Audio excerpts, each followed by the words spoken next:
假如书籍会说话，今日对话，饥饿游戏。觉醒 teacher. You said that the Hunger Games is not a survival competition but a psychological laboratory? Then what exactly did Katniss rely on to survive? She's unaware that she's performing. When the hunt becomes a reality show, the survivors are just experimental data for the rulers. The victory you perceive is one allowed by capital. But ordinary people like us don't even have a chance to resist. Do we? Every day, you resist tired of the clock-in system yet still show up on time. Hating the performance rankings yet volunteering for overtime. Isn't this just like the miners in District 12 dancing in electronic shackles? Why can rebellion succeed in novels but not in reality? In real resistance, people raise their phones instead of torches. The rulers have changed the revolution button to a like icon. And with just 2 taps of a finger, people think they've participated in change. But in the book, the rulers use hunger to control people. Who is creating that sense of hunger in reality? Short videos offer a new stimulus every 3 seconds, while shopping festivals create anxiety over scarcity. When you are conditioned to be an insatiable hamster, the way you run on the wheel naturally becomes elegant and standardized. What if I don't want to be a hero at all? Can lying low keep me safe? President Snow favors the clever sheep, but you can rest today because the pen is well fed. When winter comes, it will be the fattest sheep that is slaughtered first. Why is the love between Peeta and Katniss so significant? Can romance even exist in such an extreme environment? What the rulers fear most is not hatred, but resonance. When 2 despairing souls recognize in each other that where you hurt, I hurt too, the web of psychological control begins to crumble.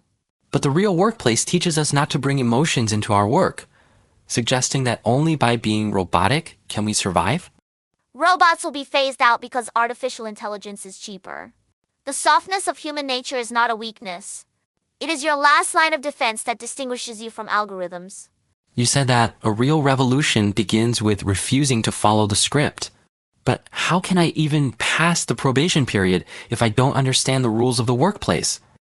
Remember the moment when Katniss shot her arrow at the force field only by thoroughly adhering to the rules? First can one break through and exploit the system's vulnerabilities. Sometimes it feels like work is a modern-day Hunger Games, but I don't even get to choose if I participate. You're mistaken. You're not a tribute but a spectator. Every day, you scroll through news of layoffs and reports of overtime, contributing adrenaline and traffic to other people's survival games. How can one escape the fate of being a pawn? First, see the boundaries of the chessboard clearly.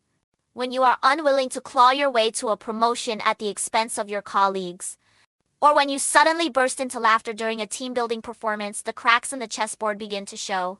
But in novels, revolutions require leaders, while in reality, those who awaken are often isolated.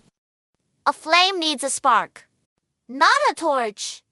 The cold medicine you brought for your colleague, the banned book you read during lunch break, the accidental truth spoken in the tea room, these are all miniature incendiary devices. Is the resistance of ordinary people confined to the spiritual level? Notice how the Mockingjay pin for the heroine came to be?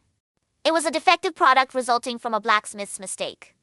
Often, the most potent symbols of revolution arise from the flaws in the ruler's production systems. Why do totalitarian regimes always seek to create a carnival of entertainment? Those who are full do not question the recipe for bread, and those who are euphoric do not feel the weight of their chains. The livestream shopping you watched last night might be pre-selling your iron cage. If I start my journey of awakening now, what should be my first step?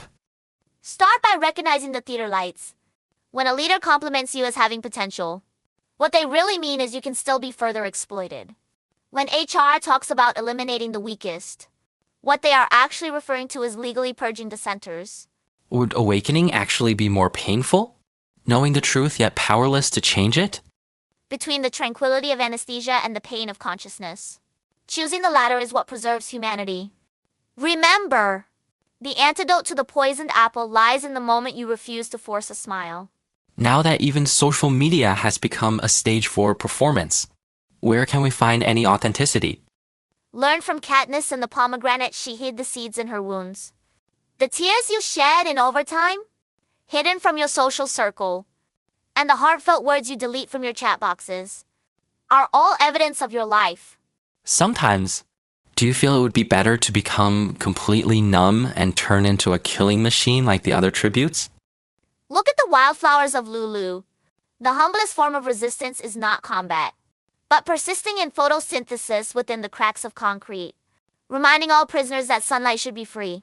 What if one neither wants to be consumed by the system nor dares to confront it head on? Become an entity that the system cannot categorize, neither fully paying the soul tax nor applying for the minimum thought allowance maintaining. A dangerous unpredictability is the spark of your revolution. What exactly do you mean by performing a predetermined script? When you start to believe that you must become a manager before 35 is a natural law. And when you say I was laid off because I didn't work hard enough, you have earned your puppet certification. One last practical question.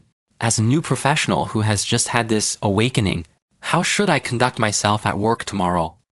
Prioritize hitting your performance KPIs, but stash the soul dividends in a secret account. When reciting the company's values fluently at the morning meeting, remember to leave a hint of bitter laughter on the tip of your tongue. That's the last vestige of your humanity.